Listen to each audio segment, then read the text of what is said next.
Welcome to Script to Screen's Talks podcast. Script to Screen is a charitable organisation dedicated to developing the craft and culture of storytelling for the screen in Aotearoa, New Zealand. This talk series brings the creative community together to hear inspirational speakers talk about their creative process, craft, philosophy, and the creative landscape. Script to Screen is pleased to share with you After the Party. Hear from three key creatives of the TVNZ smash hit, a series many are calling the best New Zealand TV offering in years. Story creators Robyn Malcolm, Dianne Taylor, and producer-director Peter Salmon came together to talk about their collaborative process. In conversation with Max Currie, they also discussed some of their learnings and how they managed challenges that arose along the way. This talk was recorded live at the Spin-Off in Auckland on the 23rd of April, 2024. Kia ora everyone, wonderful to be here at the Spin-Off and a real privilege to be able to talk to the main architects of this brilliant show. The first thing I've been itching to do is just, I'm so curious, let's just have a show of hands. Like, how many people in the room have seen After the Party? Hell yeah, I feel like just about everyone has put their hand up. Cool. And it's just the quote I think that stands out for me about the series, and I'm not sure, did it come from the Spin-Off? Not sure. I was like, the best drama we've seen in this country in a decade. Just first reactions to when something like that is written about your work. I just thought it was a joke. It's kind of one of those fantasy moments. It's like, best show ever. You know, like, oh, are you serious? No. So I don't know. I didn't quite buy it. Okay. Peter didn't buy it. Yeah. Robyn? I bought it. Yeah. Hell yeah. Although, The Pact.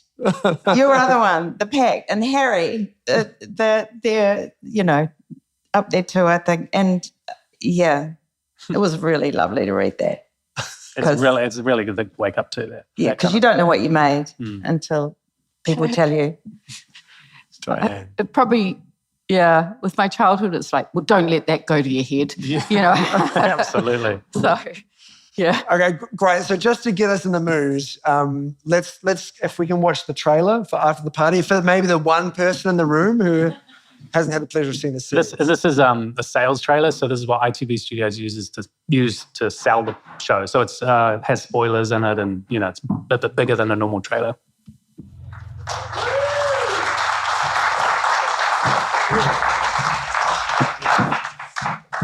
Just seeing that again has just reminded me of my own personal experience of watching the show, and I think there's so many of us in the room who are in the industry, and we all aspire, we all want to make something great and powerful. And I think my first question for the three of you, also start sort of general, is when did the penny drop? What was the moment when you knew you had made something fantastic?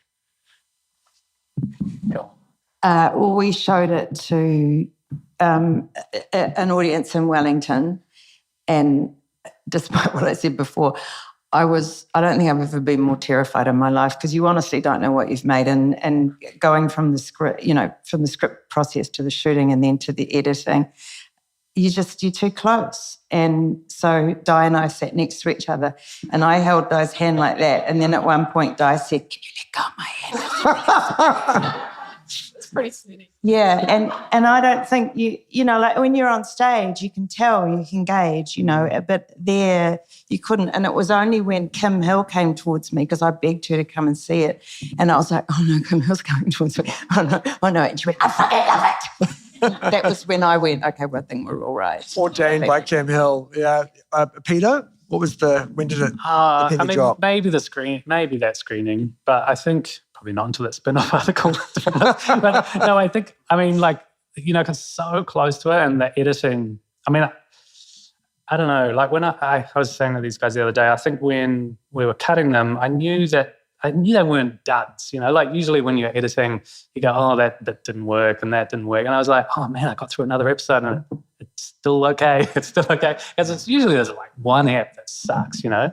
But this one, I was like, I don't think, maybe there's not a dud, but I didn't know whether I definitely didn't think it would get the reaction it did.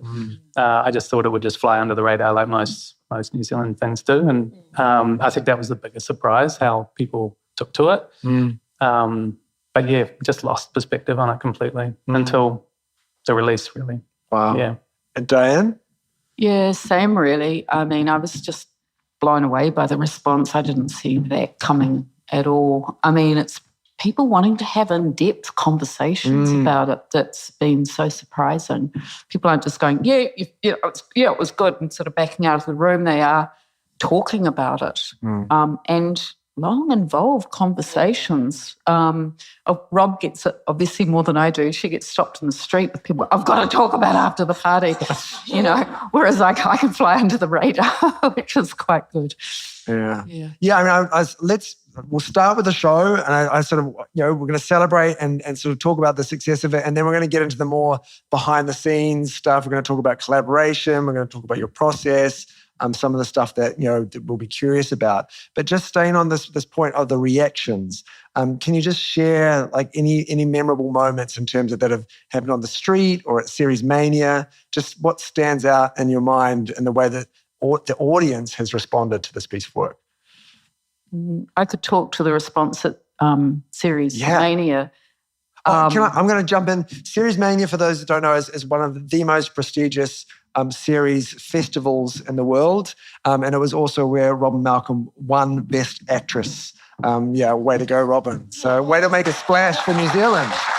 Yeah. So Dianne, the response to Series Mania. So it was screened, and we were not sitting with the audience as it was screened, and then we came back in and they gave it a standing ovation. I was like, it's just French. It's just like you come out of New Zealand and everything gets a standing ovation.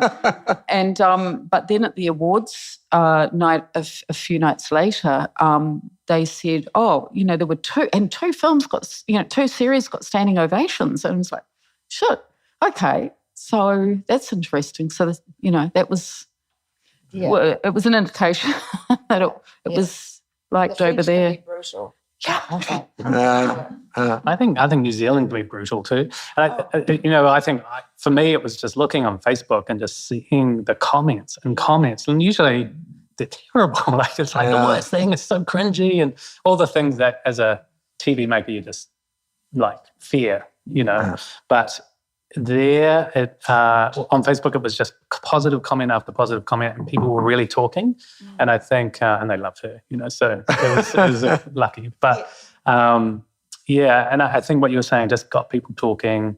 They were all going to get dumped online at once. But then TVNZ had made the very clever move to put them on weekly, which we actually fought against because we were like, oh no, people want to binge it.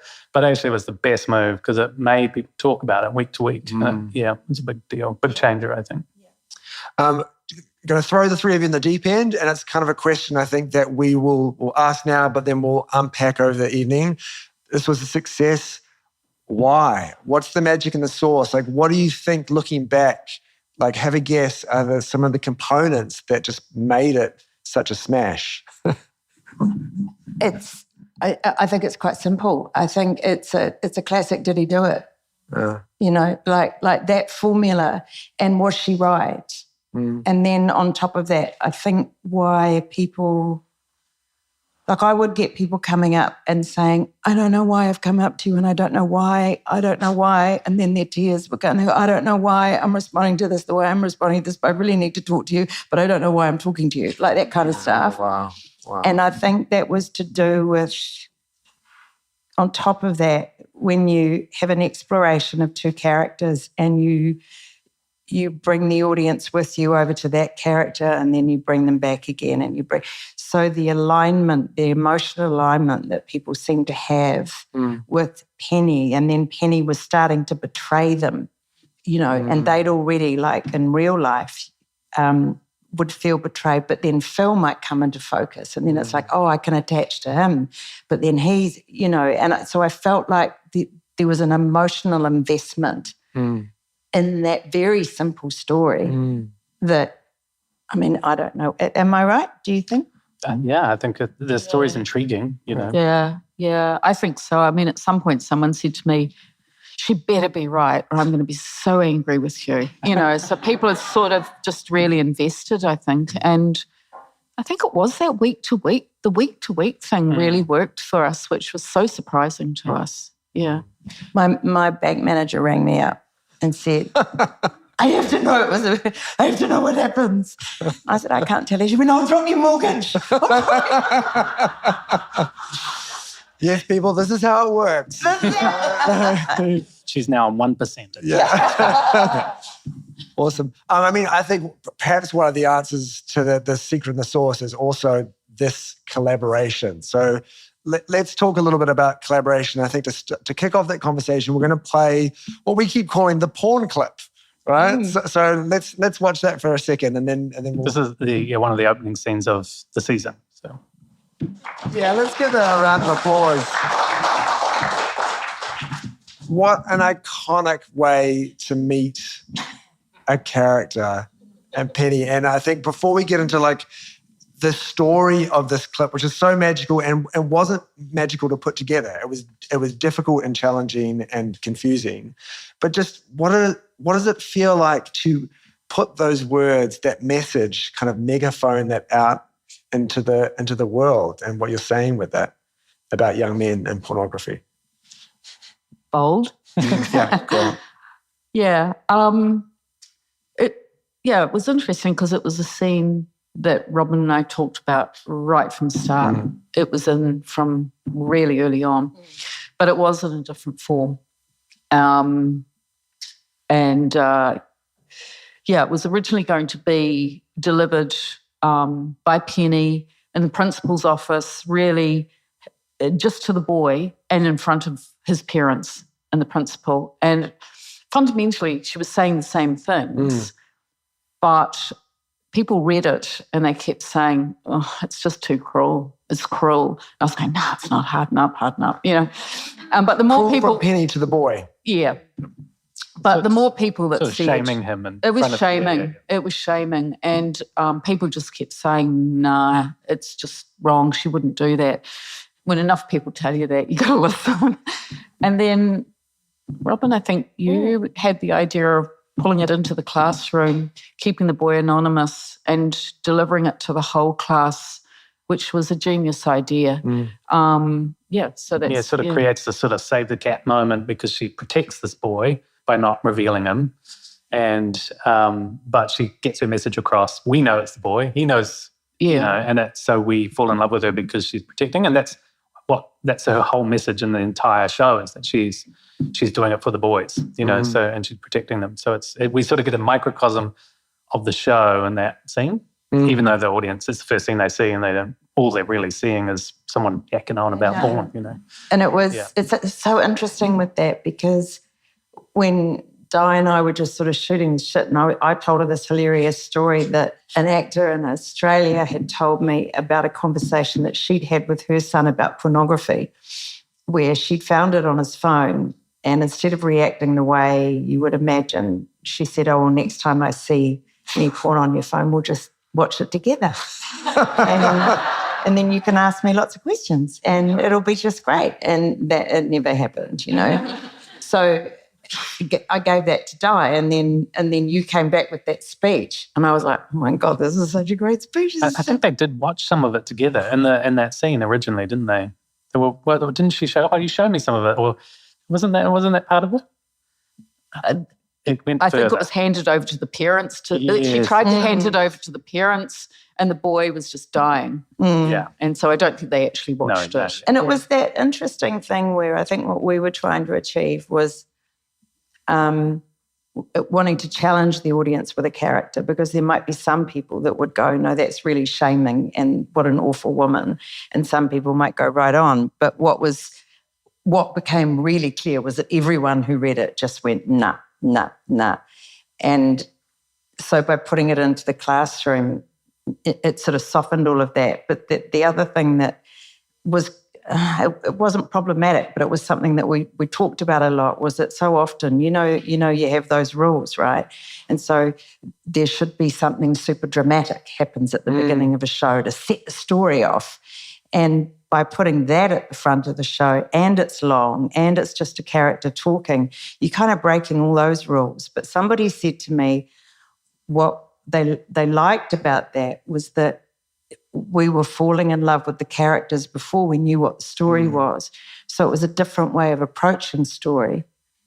The interesting thing was actually, I think even in the shooting script, it wasn't going to be that far forward. It was going to be further back in that episode, and it was an editing decision. Yeah. So it's one of those scenes that has been, had input. It was written, it was rewritten. There was ad-libbing added to the front of it.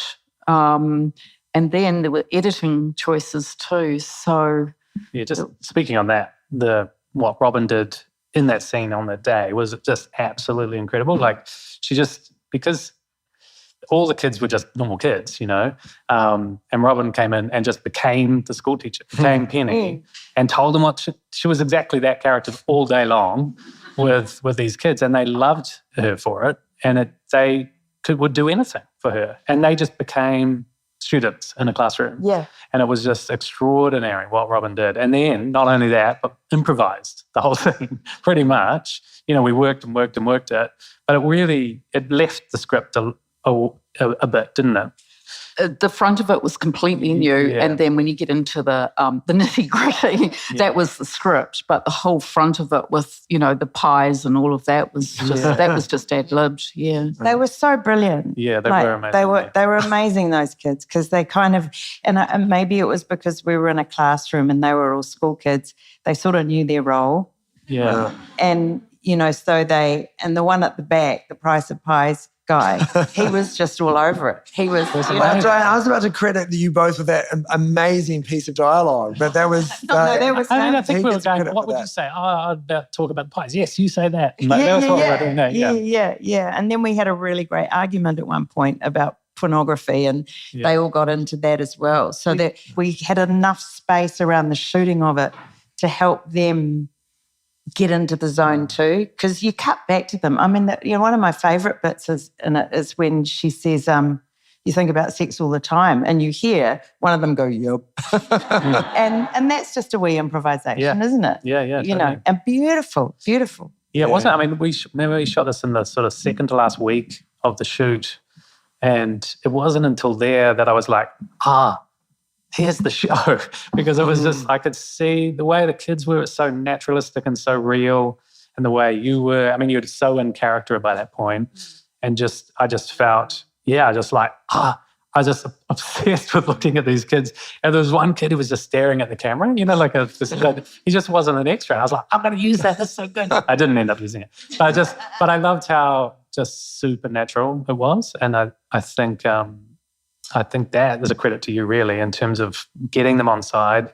And it was quite. It's interesting for me just hearing, like, when you break that down, you talk about maybe sacrificing the conventional hook for this, like, incredible character-led moment. But I guess the question what I've noticed is, for me watching that moment, the hook for me was this entire series was anchored on a character like Penny, that this woman was the center of the show. And I sort of realized I hadn't seen that before, that was kind of mind-blowing. And that's certainly been part of the discussion, right, in terms of, a character like Penny actually being the center of a story as opposed to, someone on the outside. Well, it was exactly where we started. I mean, we didn't have a story. We had myself and Robyn sitting in a room going, what are we going to write about? And really we had, we had Penny before we knew what Penny would do or what the story was about. So it was very much starting with the character. Yeah, talk a little bit about that. So we're into, I love the image of the two of you like holding hands, this test screening, and Peter, we'll just get to you shortly, but the collaboration, I think, between Dianne and Robyn, how that came about, and what the sort of the fire was that you lit together. Well, we we were getting we talked a lot about how middle-aged women on screen, there's an automatic apology for their existence, you know, and that the apology is often that they've got to be really well liked, you know. And in my view, you see it all the time in movies. They wear white and they giggle a lot. And because clearly that's what we do when we're middle-aged. And we talked about how no one in our lives, you know, postmenopausal, menopausal women, they don't wear white and they don't giggle very much at all, you know. And also the fact that when you tell a story about young people, which is wonderful, you're often telling a story about potential and future and what happens next. But what's so brilliant about telling stories about older people is that you're suddenly dealing with a lot of history and a lot of broken bones and a lot of scars and a lot of mistakes and a lot of which suddenly makes the whole thing so much richer. So our conversations, I think what's really key was that I had this advice that, you know, you guys write for as long as you can and don't take any money for it, because the minute the money comes in, then then you have to justify your existence. And the last thing you want to do is try and justify your existence while you're trying to make this baby. And this so often happens in this country for very good reasons. So we were allowed to mess around for a long time. And we had Penny, and, you know, the old adage, you have a character and you put them up a tree and then you just start throwing rocks at them. And so we threw a lot of rocks at her until we settled on what we thought would be really rich and interesting for all the other characters around her. And then, again, because we had the time, you've got to be able to fart around for a bit. I'd been in writers' rooms before, which was like, story. Come on. You can't do that. So Di would ring me at 5 a.m. going, I've got this idea. Never ring you at 5 a.m. No, you did. I might have texted you at 5. No, you said, I've got this idea. She jumps off the boat. She kisses Simon, she jumps off the boat. I'm like, oh my God, this is so good. So by the time, and then the choice to bring in a director and the director-producer in really early, and Pete and I had worked before on Agent Anna, and have them with us as we were making the story, meant that by the time we got to shoot it, you were all over it. And so, but it was, so much of it was about time, eh? Yeah, just giving ourselves permission to just sit and talk before we actually, and go off on tangents. Like, a lot of the time it just felt like we were nattering, but then you'd go, but hang on a minute, couldn't we? And I mean, we're talking months, really. I mean, not every day, obviously, but working around other stuff that we were doing, but just really long talks and gathering experiences, stories, and, you know, telling each other stories that we'd heard or things that had happened to us, or, you know, and pulling that material together before we knew what we were going to do with it. Was there a moment when the story as we know it kind of cracked open or revealed itself to you? Can you recall sort of when it came into the room? No, not really. Grandiose question. Well, I don't know. Answer. I think of it in terms of how excited I feel about something. Yeah. And, you know, it's really easy at the start to feel very excited about something, and then it can just fade. But it never faded. It just kept kind of getting more exciting, and it seemed to get more real. You know, it seemed to feel more real and more important to tell, I suppose. Yeah. And in terms of the power and of collaborations, and you two sort of coming to know one another through the work, what is it that you give one another in your collaboration that you each need? Robyn gives me lots of notes. I mean, that's the thing. Like, we didn't know each other right at the start. We just met, and it takes a while to build trust. It takes a while to I mean, I'm a writer, so I just want everyone to love every single thing that I ever write. And then I'd send a scene to Robyn that I, thought was pretty damn good. And Robyn would go, yeah, no, I've seen it before. And, but would push me harder. And I think that's actually what we had was, being able to be honest with each other. And Robyn would suggest some stuff. Sometimes I'd go, nah. Yeah.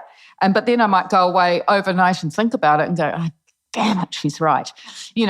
So it was a real building trust and learning to listen. And sometimes people suggest something and you go, what? That's just nuts. Mm. But it's listening for what people say, the note behind the note, like really understanding, well, that doesn't work, but there's obviously something that's not working with what I've done that is why you're saying that. So a lot of that, yeah. And it's, again, giving each other time. I feel like the journey that we went on as we got to know each other, because we had some really good scraps early on. And fights, like, but then you build trust because you start to get a sense that you really are on the same page, and that any, discussions and disagreements and mucking around with stuff and is all about trying to get that thing to work. And we trusted each other enough to know that that was the case, which then meant that we could be extremely robust because the only thing that was important in the room was getting the story right. And then when Pete came on and then we had a couple of writers' rooms, that energy, I think, sort of carried on. So you could be extremely robust with each other. Like you could really have a really good scrap about something, and all that meant was that everybody was super passionate about it. And then you fight your corner, and if you lose, you're losing because you really agree with what everybody else has said, and so what Di gave the project was relentless writing. You just wrote and wrote and wrote. Like, there's that old adage that you hear from a lot of people that, that writers procrastinate, writers muck around and they lie under tables and they can't write. You never did that. You would get up in the morning and just write and write. And that was the thing, I think, more than anything, was just I don't know, how many hours of writing did you do? Don't know, I'll keep a track of it next project. For our director EP, is how did you balance being a parent? Well, I have him on set. Yeah, so my little boy is her grandson in the show, so that was a really easy way of getting to see him. So he was 4 years old. Ziggy was 4 years old during the show, and Morgana, my wife, was the coach for him, so she was on set too. So and with them came my daughter as well. So it was. That I don't know if I could have done it if that hadn't have happened, because I just would never have seen them for like a year or something, I mean, and I think one of the sort of distinguishing, one of the sort of different ways you approach for this, and it's not that normal, is that you directed the entire series. Yeah. Just talk a little bit about the challenge of that. Yeah, well, so usually in directing you come on for a block, and the block is like with a 6-ep season, it could be 2 eps or it could be 3 eps. In our part of the world. In America, it might just be 1 ep. But I don't know why we made that decision. But it was, because I came initially on as a producer, and then there was some budget chat, and it might have happened. I remember the moment. Because you came on as a producer, you came on as part of the story team, like you were right there. And I remember it was like, how in cartoons when devils get the eyes go red, like, and I remember that happened with you, and it was like that thing. You just went, I want to get my hands on all of it. Yeah, and I remember it, and because we'd worked before together, it was like, okay, Yeah. away you go. Because there's trust there too, right? Yeah, I mean, when you're in the weeds, you just may as well stay in it. It's quite a lot of work to do that, to produce and direct a whole series. And I don't know if I can do it again. But and because we shot everything out of order from 1 to 6, and we only had Peter Mullen for 3 weeks. So all his stuff got shot out in the first 3 weeks. So that just threw everything. I think we shot the end on the second day or something like that. And, it was pretty brutal. Peter, I was going to say, can you talk about, as a director, finding your take on the material and kind of, your lens, how you entered into this world, and I guess what you found of yourself in this world? Yeah.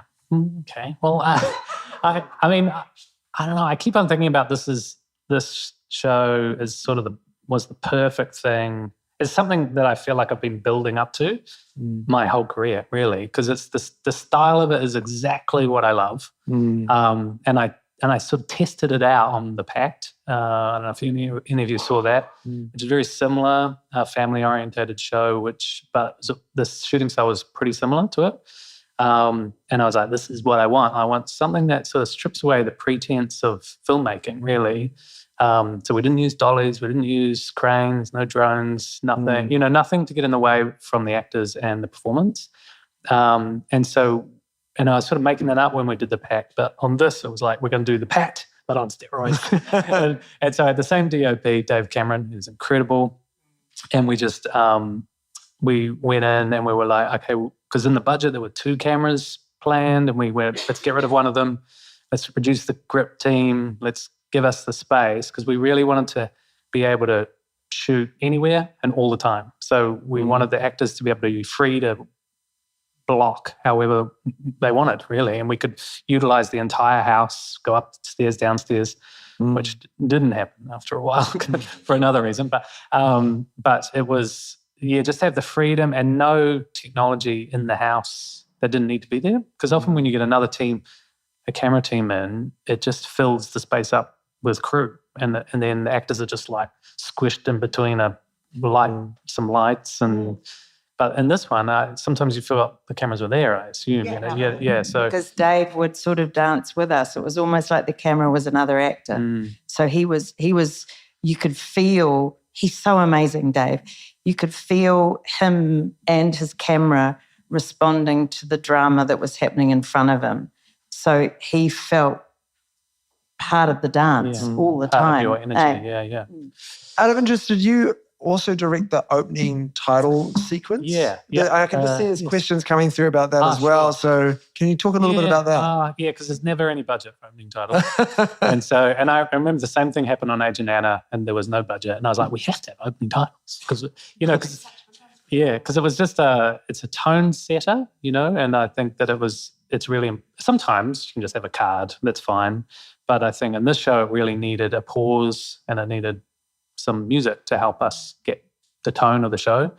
And so, the shooting of it was very quick. We just shot on the end of a day we got the dancers, got the teens who were at the party in the flashback, got them just changed the lighting environment and shot it in slow motion. I mean, I sort of had a vision, but it was a bit, improvised. They're hypnotic and captivating. Mission accomplished. Yeah, and the song, so the song Robyn actually heard. Did you hear in the car or something? No, it was. I saw Tune Yards, and they're a New York, wacky New York band, and they played at the King's Arms. RIP, and I'd always loved them. And what was so amazing was that it was one of those songs you just played to everybody, and everyone just went, "Oh, so this is it. This is the song." But they're a band from New York. And so then all the Flash people around after the party did a deal with them. And I don't really know any more than that, but it cost a lot of money. But they were really good. We had to prove it. We had to show them footage. We had to basically sell the show to them, and they went with it. Yeah. So that was really lucky. And it was good we had that song. We had the song when we were shooting it. So we knew we kind of knew what we wanted. But it was kind of all improvised. We'd been bouncing songs backwards and forwards since day one when we started writing. But when Rob said that one through, it's like, that's it. Yeah, there's Totally. just something about it that is just sort of off kilter and like it's so in Penny's head that we couldn't ask for anything better. Shortly, we're going to go to questions because it's just we've got our final 10 minutes. It's gone very fast. But I think one of the things I always love to hear when we're in the room with people from the biz, I can just look around and see there's a lot of aspiring writers, directors, actors, producers in the room. And having sort of done something so amazing, I'm always interested in hearing about your break or the moment, I guess, when your life changed in a way that you were able to make this, your full-time hustle. And could you just take a moment each to sort of talk about that change in your career? I was very, very lucky. I made a couple of short films and a producer, Vanessa Alexander, saw one of them and really liked it. And she was producing a show called Being Eve, which was a teen show. And she didn't know what she was doing either because she'd never produced anything. So she hired me, which was really weird. And I didn't know what I was doing. And I'd shot 2 short films and then I was directing a whole series with kids and Steadicam, and I'd never seen a Steadicam before. So I just didn't know what I was doing. So I just made it up on the day and figured it out. It cost a lot of money, I think, having me. But I think that was my break, really, because that allowed me to keep directing, I guess. Awesome, Peter. Yeah. Robyn? Live, like modelling? My live modelling. Yeah. I did theatre in Wellington, and I was determined that I was never going to move to Auckland and that I was going to be a poor-starving theatre actor because that's what I loved, you know. You say porn star? A porn star theatre actor. Porn star / theatre actor. And I'd like to see that. and I still am. And actually, it's hilarious because when Elric Cooper, who used to direct the Court Theatre, he said to me when I was working at Downstage, he came downstairs after I'd been in something and he was like, it's marvellous, marvellous, marvellous. And then he looked at me and he said, you're going to have a wonderful career playing mothers and whores. Which, to be fair, was the only roles available. Which was, to be fair, was the only roles available. But then, and I'd never thought in terms of break. I think it's different for actors. I'd just gone, I love this, I'm going to do this for the rest of my life. I don't know how I'm going to do it. And then I got Shortland Street. And back in the day, that was a ticket, I guess. Awesome. Thanks, Robyn. And I'm going to jump in before you answer, Dianne, because you said something really beautiful about the idea of your break and when it happened for you. Can you just talk about that? Was this my break? Maybe this is my break. Is that what you mean? Yeah, well, I don't want to I don't want to give away what you said. Oh, yeah, someone said, this is going to be your big break. It's like, oh, shit, I'm 62. I thought I was going to retire. Yeah, it's a bit late, but, better late than never. But yeah, I think talk about that experience, right? We've had 2 examples here of when this moment came fairly early on, and this hard won moment has kind of come for you later on. And what's that like? Yeah, I've made written a couple of films, but they weren't as successful as this. I guess I just was hoping that one day I'd write something that wasn't shite, and anything on top of that would be a bonus. But in between, there's just so much work where you are writing and you're writing things that could get the nod. There's things that, really got close to getting funded that, may have been good. They may not have been, but you just got to keep doing it and you just keep better. It's about learning the craft. And I think I just learned a lot of craft doing this because this was the first time I'd written for TV. Outstanding. And you just learn by writing and writing and writing and writing and writing and writing and rewriting. And you got to love it. Or, there's times you feel like just deluded. But keep doing. You just keep doing it. Yeah. And then you just, get to work with people like this. And it's not about me, it's about everyone. When I walk onto set, and the crew, it's just like what they do just blows me away. Yeah. Awesome. Thanks for that. Okay, so we've got a list of questions here. I'm just going to sort of select something random. How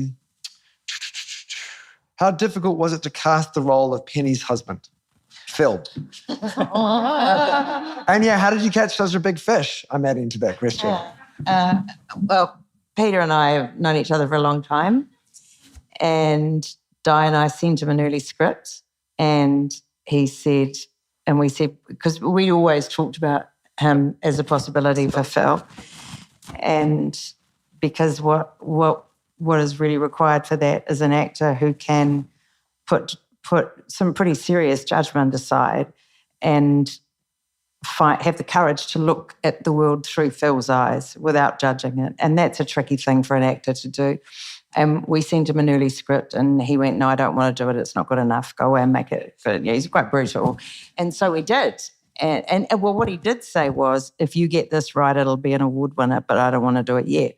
And so we wrote some more and we sent it back to him and he went, yeah, I want to do it now. Wow. And it was... Sort of. I mean, he played it hard to get. He did for a play while, hard. yeah. Oh, he mucked around for such a long time. But he wanted to do it. Yeah, he just didn't tell us that. Yeah. Claire Bayliss asked, can you talk about changing the POV to the daughter for that episode? Yeah, that was really interesting because for a long time we sat in Penny's POV and, I mean, for a long time, long way down the track. And then we sort of realised it was becoming too restrictive and that we were going to have to open up the POV. And then at some point we went, well, if we're going to do that, it would be really great to give Grace, played by wonderful Tara Canton, a whole episode essentially from her point of view, because that way we could fully enter into what she was thinking and feeling. And it was kind of interesting because I think it turned things for a lot of people. A lot of viewers had said, oh, she was driving me crazy. She was so mean. And I didn't think she was, but, and then they realised that, when we entered into her, you stepped into her shoes and saw it from her point of view. So, yeah, I'm really pleased with that decision. Yeah, I was definitely a stickler for single point of view. As I think it's my thing. I love it. But when we came up with that, I thought it was, perfect because, yes, it's her story, but really it's a vehicle to show you what other people think of Penny. And that was the key for me, was like, this is what her daughter actually thinks. And, and that showed us man, she's crazy at this point, she's doing crazy stuff. We've got a fantastic question here from Pavel Kvach. I hope I pronounced your last name correctly. The key moment of abuse is wonderfully nuanced and anchors the drama throughout the show. Can you please outline the development process of that moment? Yes. Well, we do have a clip for that. The decision what Penny sees in the room was, we could spend days on that, on what level, what does she actually see? I mean, we did literally talk for days. And we didn't know. We just had no idea what was too much, what the audience really needed to see. I mean, in my heart, I knew that it had to be ambiguous because if she saw them having sex, then that's what it was. So it couldn't be that explicit, but it had to be inappropriate, I think. So we actually shot maybe about 4 or 5 different versions on the day. Wow. So we could play with it in the edit to see how much we needed to show. You've actually got those. We do have those, yeah. Given that no one's ever seen this before, I think it's so fascinating for us to kind of see all the different iterations how this moment was kind of explored. So let's go over time a little bit and watch the bedroom this. clip first and then... So, we didn't really know what we wanted. I knew we didn't want that No. end. But in fact, we actually used the second version, which we thought on the day we were like, we'll definitely use the first one. And we based everything around that, but we ended up using the second one. What was the And energetic difference? What was interesting about it too was that on the day, so Peter Mullen came up with that, which is so fantastically ambiguous in terms of what it could mean. But also I remember both you and I afterwards went, what's so good is that whatever it is he's doing is one thing, but Penny knows that look. So it became about, in the end, how he looked at Ollie as much as anything. And that was the thing that gave me chills as the character was like, I know that look. But how can you prove that the look is the thing, right? Yeah. So then, so she just goes with her gut feeling the whole time. And she could absolutely be wrong. Well, I was sitting watching it with my brother-in-law, and at the end, he went, he could be a really loving, affectionate man. He could be. But everyone thinks he is, yeah. Yeah. Unfortunately, we're about to wrap up really, really quickly. Just favourite moments in the show? Probably the worst day I had is probably my favourite day as well. We shot at Marketer in Wellington, and it was the worst weather possible, which is great. I was like, yes, it's the worst weather, because I really wanted to really show Wellington how terrible it can be. And it was just nonstop pouring with rain, and we were shooting in a shack. This is right at the very end of the story where Penny's sort of thrown out of town. And it was, I don't know, just everything about it was so bleak. I was just in heaven. But I mean, I got a cold and got so sick. And it's horrible. Mine is not actually in the cut, but when we were doing it, was our first day, and the first day was when Penny kisses Simon on the boat and then jumps overboard, and the water was quite cold. And I was doing this jump and stuff. And then after a while, I would turn into a bit of a wuss. And I was like, I don't want to be in here anymore. And then while I was in the water, I looked out and a school of dolphins started swimming next to us. And suddenly you couldn't get me out of the water. It was like, and that was just a random, beautiful experience. And actually, in terms of watching the show, one of the scenes that I could watch over and over and over and over again is the scene where Phil gets off the plane and meets Grace. Because that moment, that tender moment of the daughter seeing the father still breaks my heart. And I could just watch that scene forever. It's so beautiful. Yeah, similar. Definitely that scene. The jumping off the boat, just because it took so long to write. So to see it work was good. But it's one of the smallest scenes for me that I just love, is Penny with little Walt on the back of the bike, and they're going along and he's counting and he counts wrong. And it's just such a natural, beautiful scene that I could never have written that. You couldn't have put that down on the page. It was just all in the filming and in the performance. So it was a surprise, and it was just beautiful when I saw it. Gorgeous. And for our last question from our lovely audience tonight, comes from Monet Bailey Ngatai, which is, did you have an awesome rap party? Oh, no. No. I mean, because I think we wrapped at 10 o'clock, and I think it was, oh no, I hate rap parties. It was awful. Yeah. No, it was good. It was good to see everyone, but usually I was so wasted. I was so tired. Yeah, I thought it was good. Because you wrapped like hours earlier. Yeah. The makeup department came in at about 11 o'clock, and I think they were crying. Yeah. They'd worked really. The last shot was the stunt person hitting the rock under the water when she falls out of the kayak in a pool that had got all cloudy and weird. And it took us hours and hours and hours, and it was horrible. But I thought it was good. And we had this fabulous drag queen downstairs who sang a song, and everyone got really pissed. Yeah, and that's true. No, it was good. Yeah, actually, it was really good. I just got sick. I got sick and wasn't even there. So Awesome.